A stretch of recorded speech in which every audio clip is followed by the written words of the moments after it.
You got into the safety business because you wanted to protect people, but somewhere along the way, the job started controlling your time, your schedule, your priorities, even your income potential. What if the expertise you've built over the years in the field can give you something more? More freedom, more control, more ownership of your future. I'm Sheldon Primus, the author of 7 Steps to Starting a Profitable Safety Consulting Business and the host of the Safety Consultant Podcast, with more than 350 episodes helping safety professionals become consultants and grow their career. Consulting changed my life. In fact, I'm a full-time RVer, and one consulting contract paid for my home I live in today. Now, I help safety professionals build their own consulting practice through bi-weekly coaching calls, accountability, and personal guidance. But this program isn't for everyone. Start with the Consultant Readiness Audit at sheldon.coach. What if everything we thought we knew about safety was just interference? From the host of the Rated R Safety Show and the founder of Safety FM comes the complete Signal Transmission Trilogy, now available in one powerful edition. Safety, in my opinion, the book that started the conversation. Safety Mutation, where the boundaries of culture, systems, and belief begin to break. And now, Safety Transmission, the final piece of the signal. For the first time, all 3 books are together in one volume. The Signal Transmission Trilogy, Complete Edition. This isn't just about compliance. It's about consciousness. It's about decoding the way we think, lead, and live, inside and outside the system. Whether you've been following the signal since the beginning or you're just now tuning in, this is the version to own. Search Signal Trilogy on Amazon or visit safetyfm.com to get your copy now.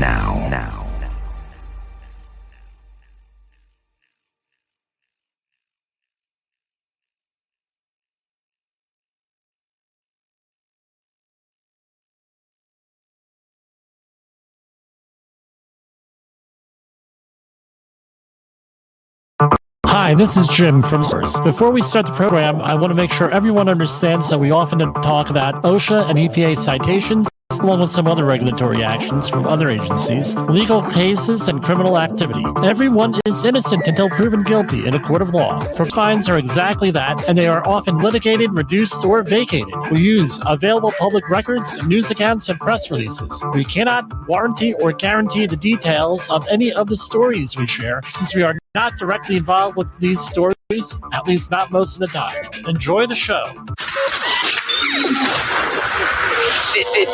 This show is brought to you by Safety FM.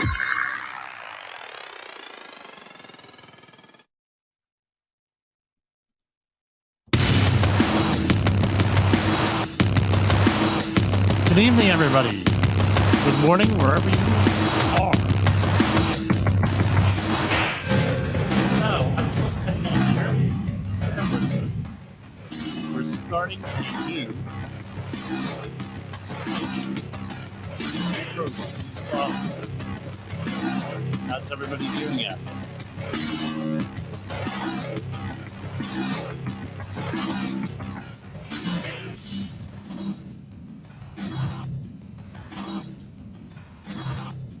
Oh, I hope everybody commemorated the Work Memorial yesterday.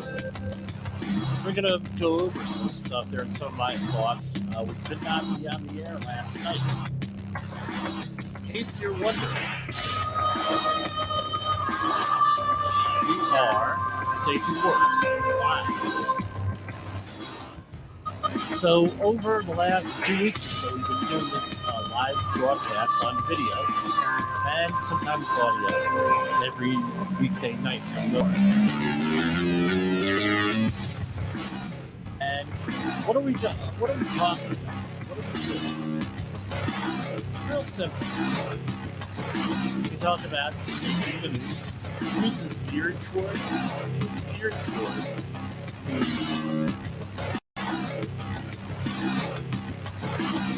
geared towards the safety profession. Someone asked me yesterday, well, who's your audience? The safety profession. up and coming, some veteran safety professionals. And it's intended to be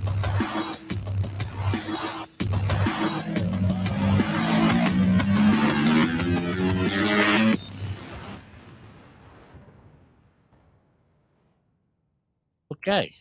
And it's intended to be, if you're a safety professional, how do you manage people? What do you do? Do you, and this is becoming a pain in the neck here. No, what do you do with this stuff? How do you manage people? How do you fight that safety war? And everything else that goes along with it. And this is not cooperating with me now. All right.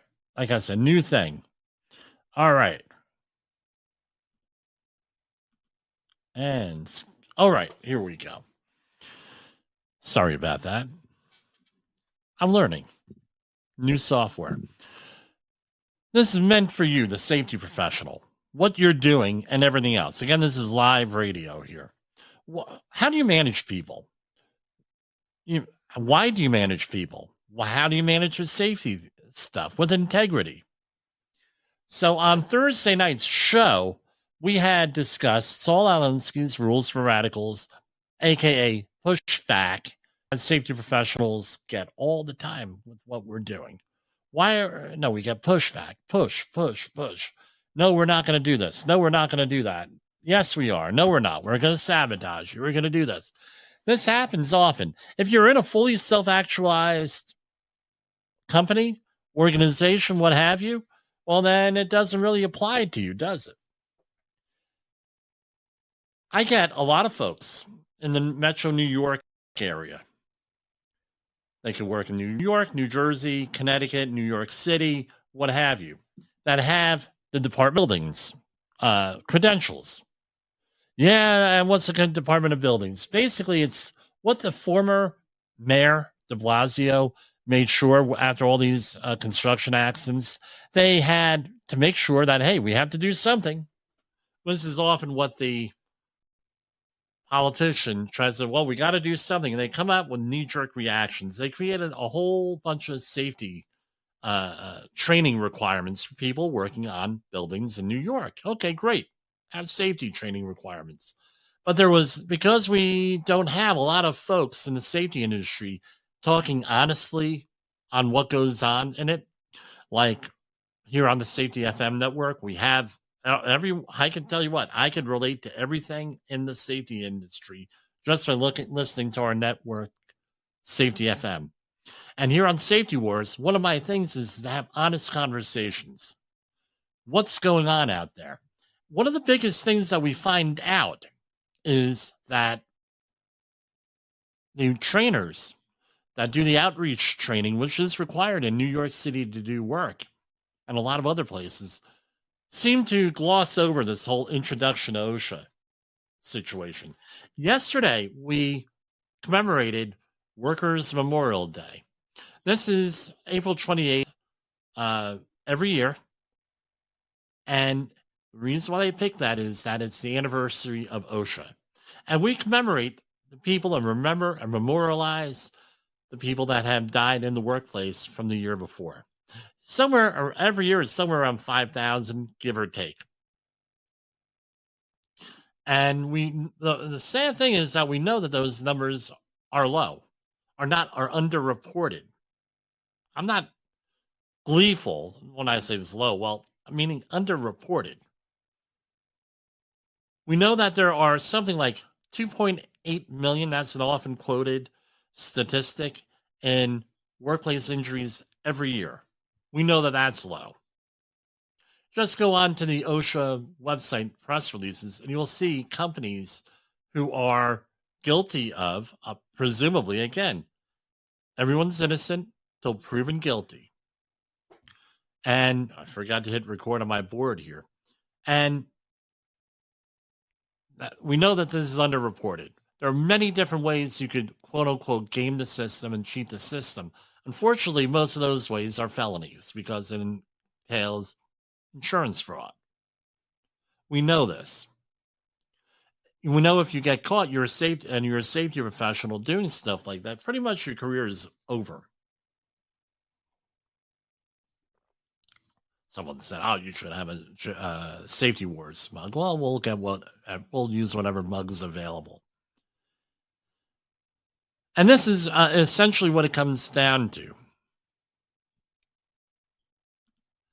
So, what we're going to do today, because so many people do not understand what OSHA is, what OSHA does, or anything else, we're going to go over our introduction to OSHA, modified from the OSHA outreach training class. If you're a safety professional, please feel free to use this video, because to my knowledge, there's not too many other videos out there that deal with this. So what's our introduction to OSHA stuff? One, it's important. Why is it important? One, do you have a job? Yes. Do you work for someone? Raise your hand. Well, then guess what? You're covered under OSHA. If you're a private company, if you are working for a public entity, city, state, even the federal government, well, you have different programs, you have different approaches and everything else. Federal program, a little bit different, covering this. State programs, there's something like 37 different state programs to varying degrees, all of that stuff. Then you're included in that. But what happens is the state programs, for example, like New Jersey, only cover New Jersey public employees. New York plans like New York PESH cover just New York public employees, not private employees. OSHA, California OSHA, has its own program, right? And so essentially, as long as they meet federal requirements, then they're able to manage their own program. And what's important is you have to find out, what is the program? What program am I covered by? If you're self-employed, you're not included in OSHA. So what happens is, especially now with the way the economy is, a lot of folks say, well, we're all independent contractors. I hire only independent contractors, because independent contractors, it's like your own company. Then they don't have to comply with any OSHA stuff. But as we know, the IRS, if you employ only independent contractors and they're not under a corporate veil of some sort, IRS may question that. I'm not an attorney. I'm not saying I'm not an attorney. I don't play one on TV or the internet or anything else. I'm just telling you the way it is with this and the way I see things. So we're going to go, let's see if this is going to work. We're going to go over to our overheads here. And here we have Introduction to OSHA. As far as I know, OSHA does not really distribute these overheads anymore. This is an older one. It's open source here. This is what they've done. Again, I'm not making any claims that this is OSHA approved or anything like that. By the way, OSHA does not approve anything other than outreach training centers. And they may approve. There's a program for that, in a sense. But whenever you see OSHA approved or OSHA certified, doesn't exist or anything else. Someone is giving you a load of guvno there, as we say on Safety Wars. So the lesson overview. The purpose is to provide, this is what we're going to talk about. We're going to be providing workers with introductory information about OSHA. Why is OSHA important to you? What rights do you have under OSHA? What responsibilities does your employer have under OSHA? And this is only part of it, because we're going to have another video on exactly what you do during an OSHA inspection, right? What are OSHA standards? How are OSHA inspections conducted? And where can you go for help? So why is OSHA important to you?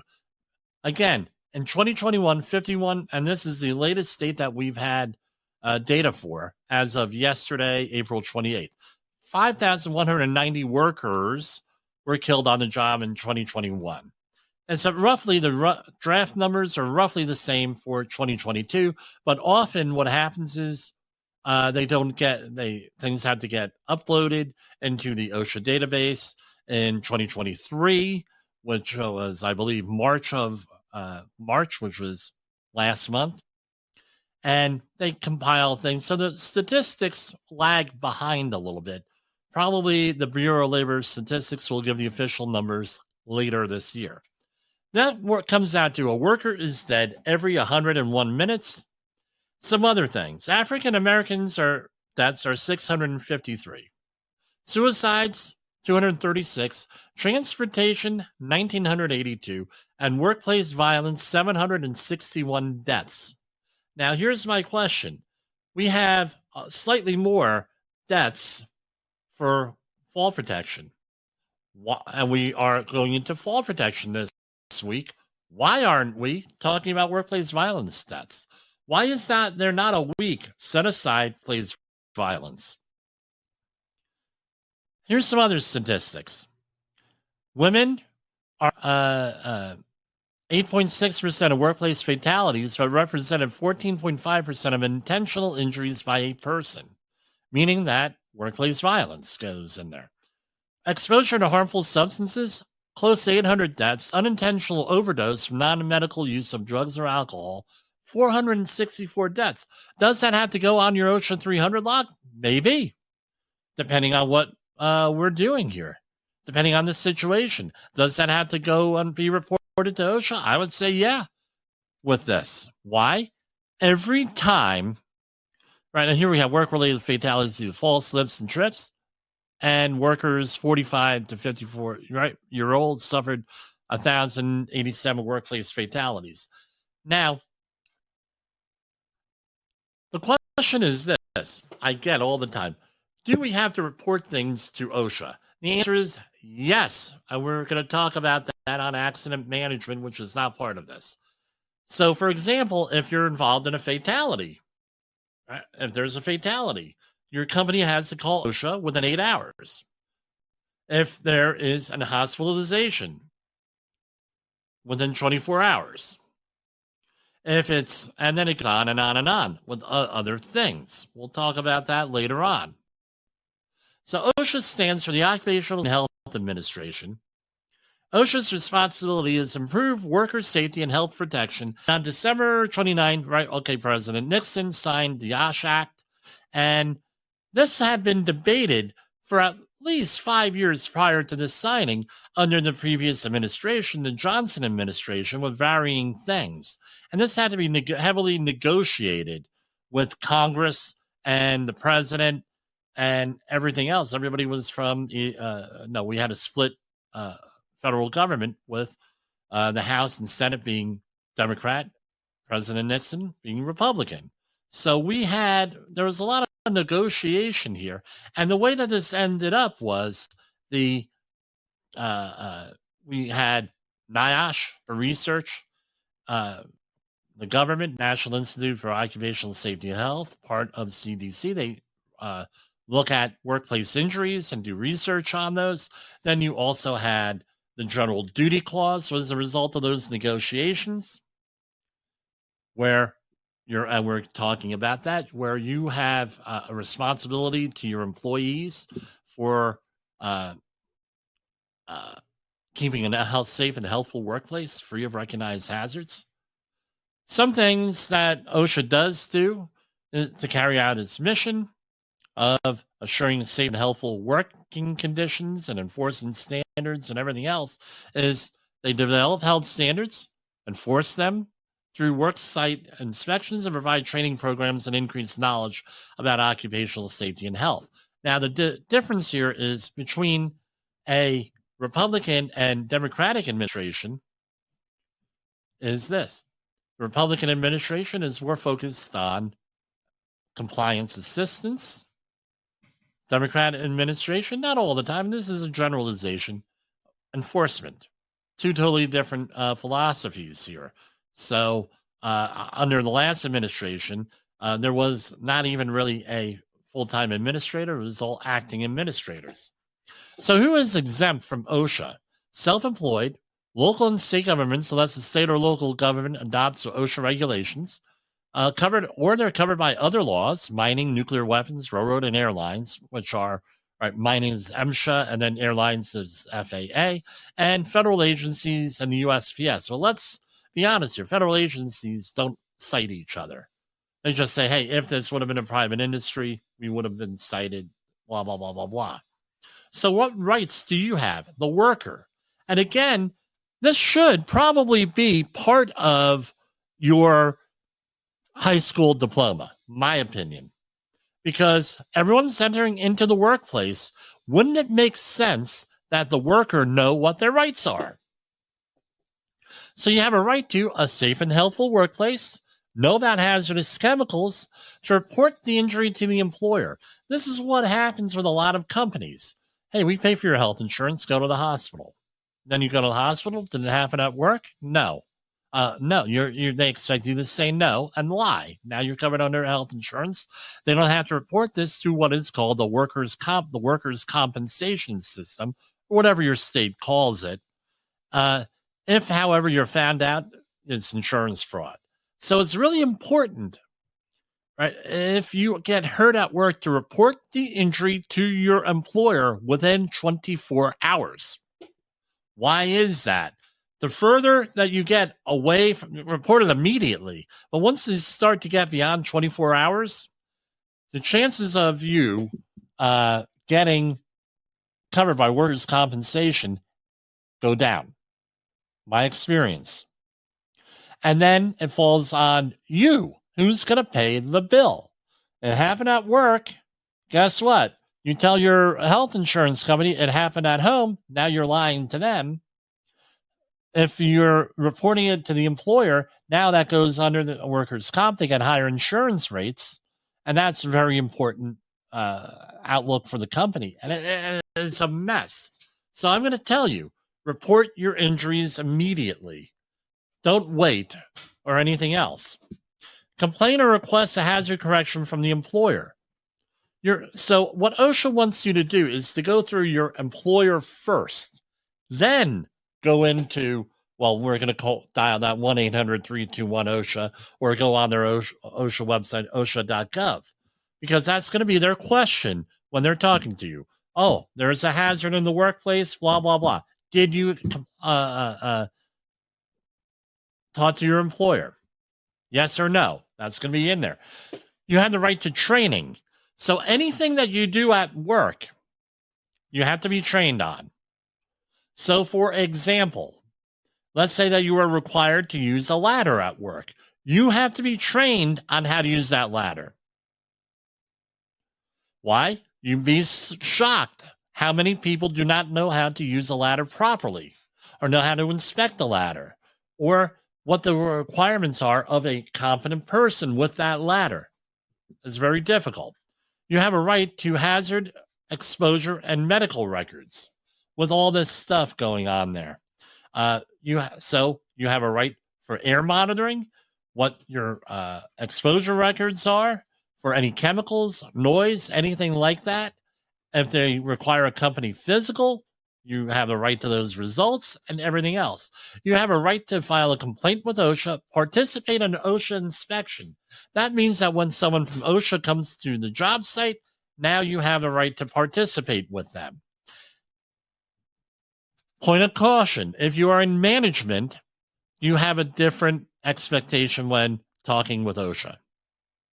So, for example, if you're a foreman, even if it's a union foreman, you're considered by OSHA a part of management. This is why, if you're a company, be very careful who you appoint as supervisor and foreman. Right? You have the right to be free of retaliation for exercising safety and health rights. So what does that mean? Whistleblower complaints. OSHA is the designated whistleblower investigation agency for pretty much all of the federal government. It's something like 21 different acts, including Sarbanes-Oxley and things that have nothing to do with worker health and safety. So you get whistleblower protections from your OSHA agency. So in 1970, you have the Occupational Safety and Health Act. OSHA was created to provide workers the right to a safe and healthful workplace. It is a right voted on by Congress. You have a right to a safe and healthful workplace, meaning it's intrinsic, meaning it is part of our Constitution, more or less, even though it's not enumerated in there. This is one of the rights that Congress has afforded you. It's the duty of the employers to provide workplaces that are free of known dangers that could harm their employees, General Duty Clause. And this law also gives workers important rights to participate in activities to ensure their protection from job hazards. So the General Duty Clause under OSHA, real simple. You have a right to a safe and healthful workplace free of recognized hazards. For OSHA to then cite your company under that, which is not a good thing, they have to prove 4 things. 1, there must be a hazard. 2, the hazard must be recognized. What does that mean? That means that it should be obvious through common sense. Kind of hard. Common sense is not obvious, number 1. Number 2, it's by some type of a national standard. We have a lot of national standard organizations out there. American National Standards Institute, National Fire Protection Association, and the list goes on. American Welding Society, a whole bunch of national standards out there. And that may name something. The hazard could cause or is likely to cause serious harm or death. So it cannot be something along the lines of a missing sign or something like that in all likelihood, even though that can, in some circumstances, fall under this. Not usually, but it has to be something that could cause serious harm or death, and the hazard must be correctable. Realize that not all hazards are correctable. And they take these 4 things under the General Duty Clause to cite you under that. And we'll talk about this in a couple of minutes. The other thing is this. They could cite you or fine you with proposed penalties. If you're interested in hearing all about them, tune in to us on Safety FM most evenings, or safetywords.com for a link to one of our many broadcasts. Or on all of the podcast platforms, pretty much, the popular ones. So they could go out there and cite you on a specific OSHA standard if they have one. We'll talk about that in a couple of minutes. Know about hazardous chemicals. Back in the day, you would go into a workplace and they said, well, here, use this. And, well, what is it? Well, don't worry about it. It ain't going to hurt you. Or open up the window. Don't worry about it. Things of that nature. So what's required? We used to have what are called material safety data sheets. They've been updated safety data sheets. So for every chemical in the workplace, you have to have a safety data sheet. There has to be a inventory done every year, and you have to be trained on what those hazards are at the beginning of your employment. So when is it required? When you get hired, or if things change, or there's a new product in there. There has to be safety data. There has to be, this is called what they call HAZCOM training, hazardous communications training. And they have to have a current book. So if there a new chemical comes in, you now have a book available and you're able to look it up. Can you look it up electronically? The answer is yes, but you better have a written copy because that computer might go down. Way it is. You have a right to information about illnesses and injuries. So OSHA's record-keeping rule requires most employers with more than 10 workers to keep a log of injuries and illnesses. Now, there are exemptions in that what you're doing, and according to your NAICS code, and if you're in HR, you know what the NAICS code is. So every employer gets a code, NAICS code, to that goes and lists what your company is. And every year, their log from the previous year gets posted it's called an OSHA 300 log, and you're able to put that up, and it goes from February 1st to April 1st, and that gets listed in there. Gone are the days, and they've been gone for an awful long time, where, hey, so-and-so got hurt or killed, and we don't know anything about it. You know about it. now. You're also required under this record keeping to do an actual accident investigation. So OSHA comes in July. Now, this is meant to be a running log. You cannot say, well, we didn't log it in yet because it's not January. This injury happened in February. Big no-no. Has to be a running log. The other thing is when people open up a file folder and there's a whole bunch of sticky notes on the inside. Really not a good idea. So this has to be a current log. Now, if an OSHA person shows up, it's going to be, they usually go back 3 to 5 years to see what the trends are in the company.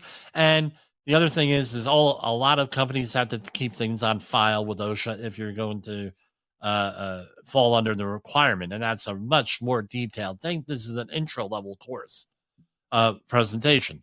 Workers also have the right to the annual thing. And you have the right to view it in here. Now, when does that have to be all updated? Within the week of the accident, within a week of the accident.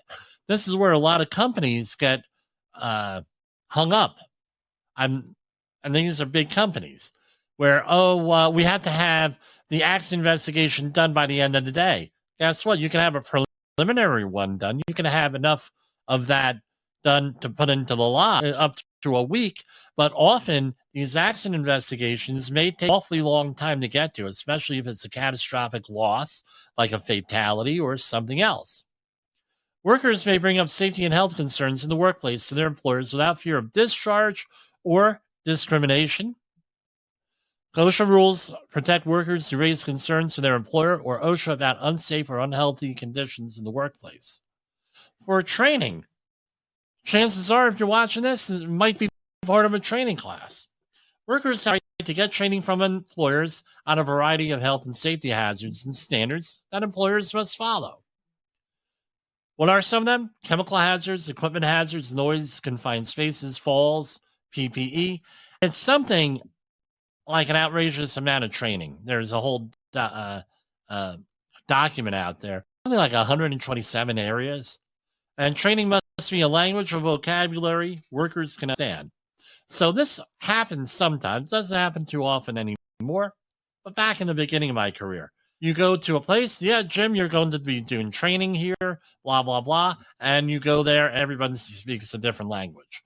Or you go into a class and you find out you're set up for college-educated class or PhD-level people, high-functioning, highly educated people, and you go in there and you're dealing with people who did not even graduate high school or 8th grade. That's happened. I'm not insulting those people. That's not meant as an insult, but everybody deserves training. And if you're going to give training at a high level and irrelevant to what the people who are in the class are, you're not doing your job as a safety professional. You have to make it appropriate training with things. Again, we train all different types of folks here. We'll go out there. We'll do training for whoever. 845-269-5772. You can follow our ticker at the bottom. So you have a right to your exposure and medical records. So for example, they come out there, they do an industrial hygiene audit, and they sample for metals, dust, lead, cadmium, silica, that should be rustable crystalline silica, biological agents, physical stress, anything like that. This is where a lot of companies fail to do what they're supposed to. I worked for a major warehouse in central New Jersey, and when I got out of the warehouse, working my way through college, I actually went to them and said, look, we can do a complete industrial hygiene audit. I'm doing safety now. You'll have an expert on your operations, me, because I worked there for 3 summers and everything else. Oh, we don't want anything. A couple years later, they were sued. And guess what they were sued for? Pretty much everything listed on here. And they lost. They had to settle out of court, and it was for a lot of money. Only reason why I know that is my brother basically worked there. I don't want to say retired, but pretty darn close to retiring from the place. Workers may file a confidential complaint with OSHA if they believe a violation of a safety or health standard or an imminent danger exists in the workplace. So that's 1-800-321-OSHA or through their website. I recommend a phone call. Workers may request that their name not be revealed to the employer, and if a worker files a complaint, they have the right to find out OSHA's action on the complaint and request a review if an inspection is not made. So you have a right to hold their feet to the fire. How would you do this? You could do it through the OSHA system. You may also want to get your congressperson or senator involved with this also. I've heard of people doing that. But what do you want? The fastest way is to notify your supervisor or employer. That's going to be one of the questions that OSHA will ask. You have the right to participate in an OSHA inspection. There are no backroom deals here. So if you're an employee representative can accompany an OSHA inspector. So, for example, if this is a union shop, normally, not all the time, not necessary, but normally it is the shop steward. Can it be someone else other than the shop steward? The answer is absolutely. If you're a non-union shop, you can elect someone to be your representative there on the spot. You can talk to the inspector privately. Workers may point out hazards, describe injuries, illnesses, or near misses that resulted from those hazards, and describe any concern you have about a safety and health issue. Workers can find out about inspection results, abatement measures, and may object to dates set for a violation to be corrected. Now, when you get a citation, you can go on the OSHA website and do an establishment search and everything else. That has to get posted somewhere near that place so the workers could examine it, right? You have a right to be free from retaliation. And, oh, by the way, if you are an employer, you better go over the citation and do damage, because you're going to destroy the workers' trust in you to do the right thing, if they haven't already lost it, that is. So you have the right to be free from retaliation for exercising safety and health rights. So you get terminated or anything else within 30 days of this stuff, you call 1-800-321-OSHA, and they will have to log it in when you call. You make sure you contact OSHA if you've been punished for exercising their safety and health rights. You have 30 days to contact. It happens, you report it immediately. You don't wait that 30 days, because then there's a question. Well, was it 29 days or 31 days? How are we going to count on that? Topic 3, what responsibility does your employer have under OSHA? Keeping the workplace safe, training, keeping records, providing medical exams when they're required to. This is what a lot of the employers that I work with don't like to hear of. The company physical upon onboarding.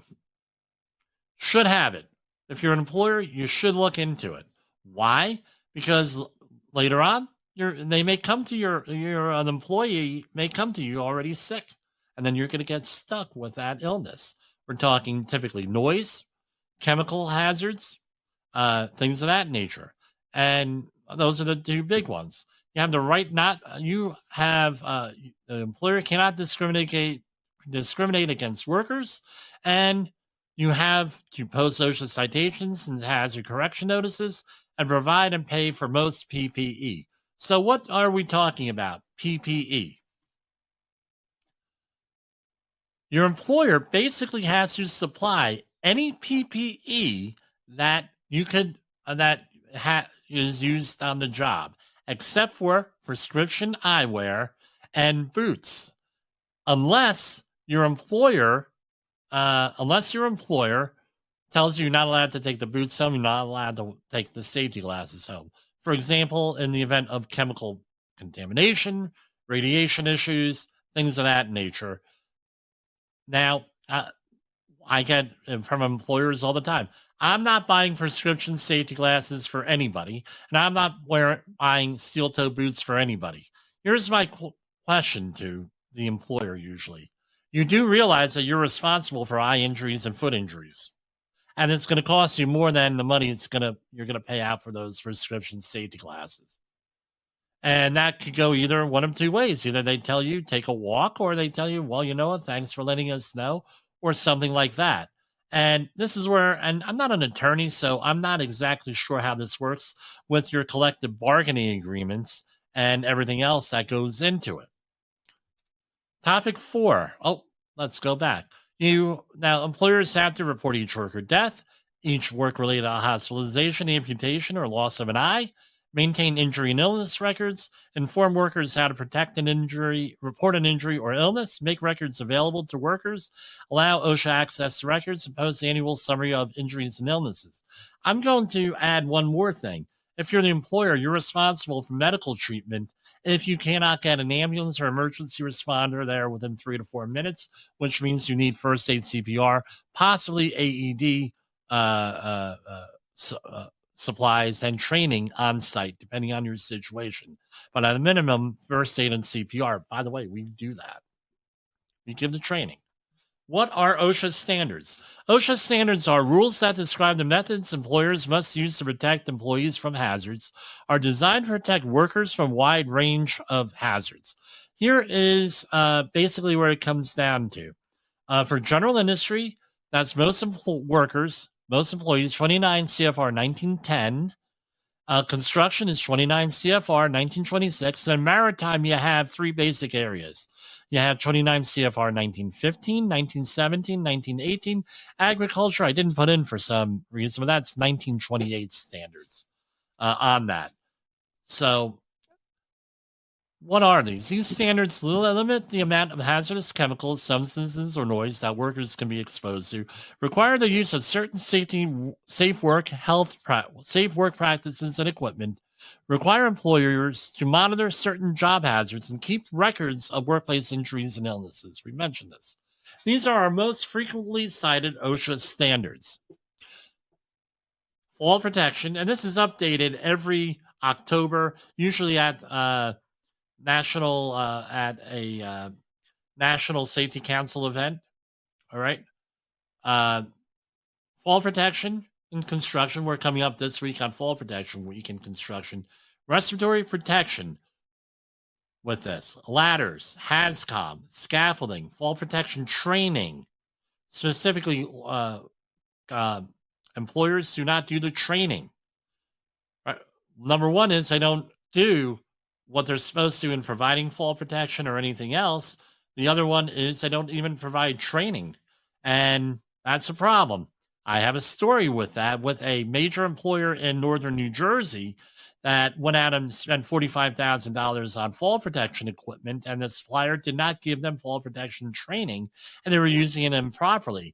The only training that they got was from me in a general industry outreach course where we touched on it, because, you have to include it, but we touched on it. It's not a full-blown 4-hour class or 8-hour user, a competent person, or not a full-blown class here with us, with fall protection. So what happened? They bought the wrong equipment, never was sent their people to training, and they blamed me ex post facto, right? 6 months after they bought the equipment, and I met them 6 months later. So I don't know. You go figure. Control of hazardous energy. And that's 1910-147. Eye and face protection. That means that people are not using safety glasses or face shields. That's a relatively new citation to be, it's only been the last 3 or 4 years. Even though that standard has existed from time immemorial, now they are calling out companies with that. Powered industrial trucks. That's a fancy name for forklift, bobcat, things of that nature. But generally speaking, forklift training, which we give here also. Machinery and machine guarding is the other one. That's the big one in general industry.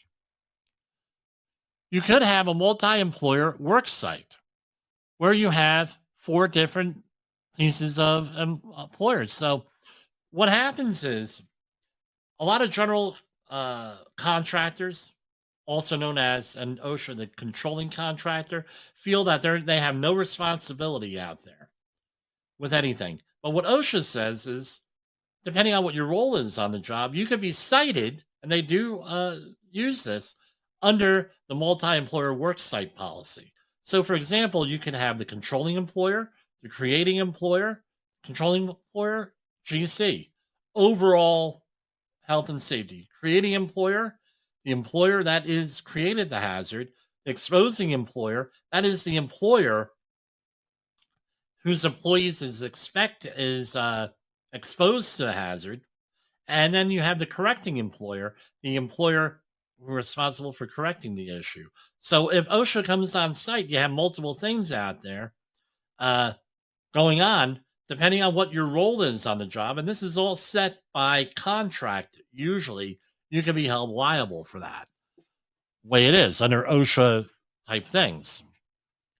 How the legal liabilities and tort cases are, I can't say, but under OSHA citation policy and that framework, you could be held responsible. And this is all in the OSHA technical manual. How are OSHA inspections conducted? So they come out as real simple. Hello, I'm from the government and I'm here to help. I'm from the Department of Labor. This is the reason why I'm here. Is this a targeted inspection? Is this in response to a fatality? Is this a program inspection? Did someone drop dime on you, or is this an imminent danger hazard? If you have an imminent danger hazard and it gets reported to them, then the employee says, hello, we have an imminent danger to life and health. Usually OSHA will be there within 3 to 4 hours, in my experience, sometimes quicker. Now, if it's made first thing in the morning, it may be 2 hours. They put the priority on an imminent danger type situation. Second one is fatality. Don't think that OSHA doesn't know about the fatality, because if there's a fatality or major catastrophe at work, then what happens is it gets reported into the 911 system or 911 system. They get an ambulance out there, and in most metro areas, when you get out to rural America, it could go either way. Even though they're supposed to report it to OSHA, may not get to OSHA until it hits the workers' comp system. Then it gets to OSHA 3 or 4 months later. But OSHA normally gets all the information from your 911 system within a couple of days. With a fatality, it may be that day they get the notification. Also, OSHA sometimes monitors the police radio bands or the emergency radio bands, what we used to call police scanners. So what does it come down to? You got to report this stuff.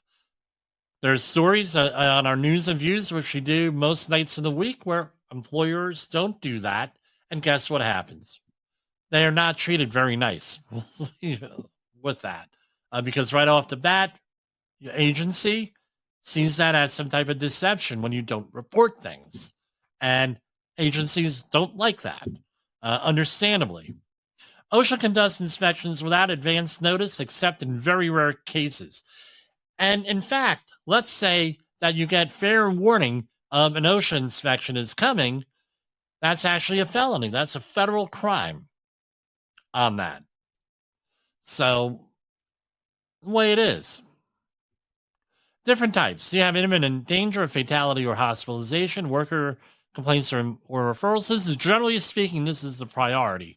Targeted inspections, because you have local emphasis program, national emphasis program, or particular hazards or industries. That's your roofing industry, your shipyard industry, 1915 type stuff, all of that stuff.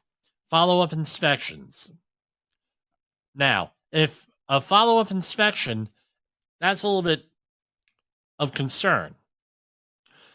If you are cited by OSHA and you say, yes, we will do what we're supposed to do on this, whatever, there were corrections, they could come back even years later and have a follow-up inspection, and it may not even be at that same office. That you could get hit with a repeat violation, which is very expensive. We'll go into those. There is one employer in the United States that is a retail employer that specializes in real cheap things. Most towns have that. And they have gotten, since as of today, April 29, 2023, like $17 million in proposed citations from OSHA because they'll cite the employer in one state and then they'll go to another state, the same type of violation happens. Things add up. So here's the 2023 citation schedule.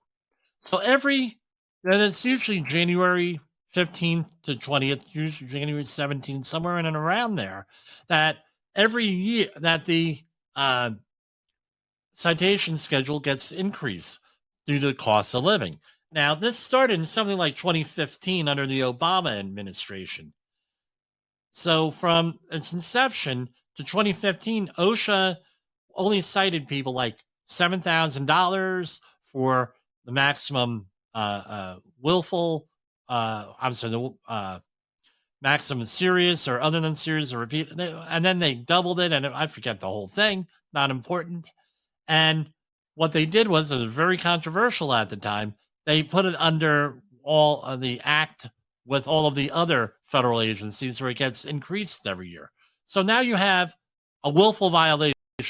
That means that the employer actually and knowingly committed a violation. That the employer commits with plain indifference to law. So that's up to $156,000 for each willful violation, $259,000. You can look it up. Minimum penalty of $5,000. Serious, that means that someone's probably going to die with that. There's a mandatory penalty for serious violations up to $15,625. I think, I'm sorry. That's wrong. It's $156,259 for a serious violation. I'm going to correct that PowerPoint. Other than serious, it's $15,625 for a maximum penalty of that. Repeated violation, $156,259 up to. De minimis is $0. So they don't have a monetary penalty. And then failure to abate, $15,625 per day up to 30 days. All this stuff comes up to a lot of stuff, and you're probably going to get litigated. Now, for a minor OSHA citation, you may be able to handle it yourself or with someone like me. However, once you started to get into the willful and really serious stuff, guess what? You better get an attorney with that one. Always. An attorney will tell you anytime you get a regulatory visit and you get a citation, get them. There's an argument to be made for that. With that, OSHA this year, 2023, has instituted a instance by instance policy. Now, this is getting a little bit deep into the woods. What do you need to know? It is, you need, so under the current one, you would have like the old policy, you would have a violation, then you have A, B, C, D, and E, right? But what happens is under the new policy, all of those are written out by line item. And you could get a whole bunch of stuff. It's going to be reportedly an increase. Now, we're going to find out about this probably in, since it was March 31st, 6 months later, within 6 months later, usually 5 months later. So we're looking towards the end of August or sometime in September, see how this plays out with this here. Where can you go for help? Many places you can go for help. Sources within the works or worksite, you can come to the Safety FM network. There's a lot of information out there, especially on human and organizational performance versus the old way of doing things, the behavior-based safety, and how to file an OSHA complaint. You go out there and find, do that 1-800-321-OSHA, OSHA.gov, anything like that. So that's the OSHA website. There are compliance assistance specialists. You may be able to go down to your local library, things of that nature. I'm going to tell you, do not doubt your safety professional. That is, especially if they have letters after their name or they're very older, more experienced safety professional, very good resources. Even with the younger ones, they're right out of college. They're going to be able to help you to a certain degree. But there's a lot of stuff. Just be careful what you see out there. I think our experiences with the pandemic have shown us where the hazards are with relying on internet resources for anything. That's all I have here. So I would take this video, forward it along, this podcast, however you're seeing this, forward it along to somebody. Show it to your team getting the first job, because those people have high accident rates. Know your rights. Remember, we all work somewhere. You might as well know what your rights are. And I'm going to say this, you're impacted by OSHA regulations just as much as you are from traffic regulations if you're driving to work or you're driving somewhere. We're all, it's what it is. Even if you're not covered or included under the OSHA regulatory scheme, you're still going to be able to manage people, know about hazards, things of that nature, not being lied to. That's another big thing. Don't be lied to. You're not going to be manipulated. You're going to be informed and educated. And that is how we're going to win that safety war. For Safety Wars, this is Jim Posel. You got into the safety business because you wanted to protect people, but somewhere along the way, the job started controlling your time, your schedule, your priorities, even your income potential. What if the expertise you've built over the years in the field can give you something more? More freedom, more control, more ownership of your future. I'm Sheldon Primus, the author of 7 Steps to Starting a Profitable Safety Consulting Business and the host of the Safety Consultant Podcast, with more than 350 episodes helping safety professionals become consultants and grow their career. Consulting changed my life. In fact, I'm a full-time RVer, and one consulting contract paid for my home I live in today. Now, I help safety professionals build their own consulting practice through bi-weekly coaching calls, accountability, and personal guidance. But this program isn't for everyone.